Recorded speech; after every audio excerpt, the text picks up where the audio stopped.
Ulizo ni hili: je, Yuda Iskariote alizaliwa na kusudi la kumsaliti Bwana wetu Yesu Kristo?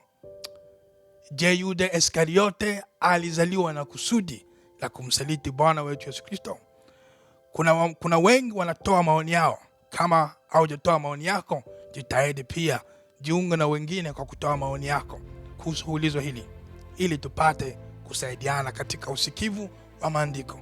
Kuna mmoja anaandika neno hili, alitoa oni hili, anasema hapana, sio kweli, bali yeye binafsi alikuwa na uwezo wa kukubali au kukataa, kwa sababu hakulazimishwa.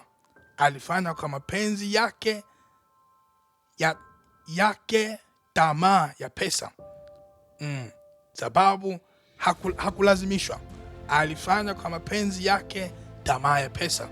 Alisema kwamba huyu Yuda Iskariote alitimiza yale aliyotimiza kutokana na tamaa yake, kutokana na tamaa yake kupitia mapenzi yake mwenyewe.